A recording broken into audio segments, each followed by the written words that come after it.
வணக்கம். கீழாநெல்லி.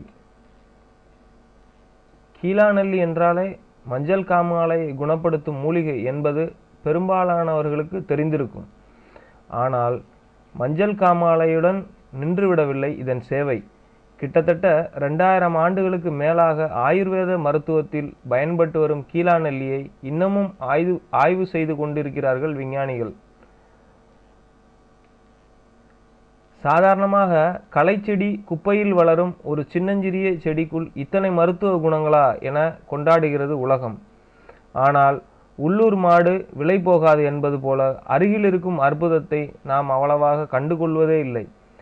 இந்தியாவின் அனைத்து பகுதிகளிலும் வளரும் இந்த இலைகளின் அடிக்காம்பில் வரிசையாக காய்கள் காய்த்திருப்பதால் கீழ்காய் நெல்லி என அழைக்கப்பட்டது. பேச்சு வழக்கில் கீழாநெல்லி, கீழ்வாய் நெல்லி, கீட்கா நெல்லி என அழைக்கப்படும் கீழாநெல்லியின் மருத்துவ குணங்களை கேட்டால் மலைத்து போவீர்கள். கீழாநெல்லி கண் சம்பந்தமான நோய்கள், சர்க்கரை வியாதி, நாள்பட்ட புண் ஆகியவற்றை போக்கும் என்பதுதான் முதன்மையான கருத்து. கீழாநெல்லி இலையுடன் சிறிது மஞ்சளை சேர்த்து அரைத்து உடலில் தேய்த்து 15 நிமிடங்கள் ஊறவிட்டால் தோல் நோய்கள் குணமாகும். கீழாநெல்லியை செடியை நன்றாக அரைத்து சொறி சிரங்கு படைகளில் பற்று போட்டால் உடனே குணமாகும். கீழாநெல்லி செடியை நன்றாக மென்று பல் துலக்கி வந்தால் பல்வலி குணமாகும். மேலும் செடியை நன்றாக மென்று ஈறுகளில் சாறு நன்றாக படிய வைத்திருந்தால் ஈறு நோய்கள் குணமாகும். கீழாநெல்லி செடியுடன் கரிசலாங்கண்ணி இலையை சமளவு எடுத்து பால் விட்டு அரைத்து நெல்லிக்காய் அளவு பாலுடன் காலை மாலை இருவேளை உட்கொண்டு வந்தால் இரத்த சோகை, இரத்த குறைவு நோய் நீங்கும். கல்லீரல் தொடர்பான நோய்களும் குணமாகும். கல்லீரல் பிரச்சனைகளுக்கு லட்சங்களில் பணத்தை செலவழித்து பெரும் வைத்தியத்தை இலவசமாக தருகிறது கீழாநெல்லி. இன்றைக்கு மனிதர்களுக்குள்ள மற்றொரு பெரிய நோயான நீரிழிவு நோய்க்கு தீர்வு சொல்கிறது இந்த சிறிய செடி. இதை அரைத்து பாலுடன் கலந்து தொடர்ந்து உட்கொண்டு வந்தால் இரத்தத்தில் சர்க்கரை அளவு குறையும். இது மட்டுமா, குடல் புண், தொண்டை நோய்கள், வயிற்று பிரச்சனை, அதிக உஷ்ணம், கண் நோய்கள், மாதவிடாய் பிரச்சனைகள், பசியின்மை, தீராத அழுகிய புண்கள், வீக்கம் என எத்தனையோ பிரச்சனைகளை தீர்த்து வைக்கிறது கீழாநெல்லி. கீழாநெல்லி பொடி, நெல்லிக்காய் பொடி, கரிசலாங்கண்ணி பொடி ஆகிய மூன்றையும் சம அளவு எடுத்து தேனில் குழைத்து உண்டு வந்தால் அடிக்கடி வரும் சளித்தொல்லை குறையும். இரத்த சோகை மாறும். உடலில் நோய் எதிர்ப்பு சக்தி அதிகரிக்கும். கீழாநெல்லி புற்றுநோய்க்கு எதிராக செயல்படுவதாக நவீன ஆய்வுகள் தெரிவிக்கின்றன. மஞ்சள் காமாலை நோய்க்கு கீழாநெல்லியை விட கைகண்ட மருந்து வேறு எதுவும் இல்லை. இதை ஆங்கில மருத்துவர்களும் ஒப்புக்கொள்கிறார்கள்.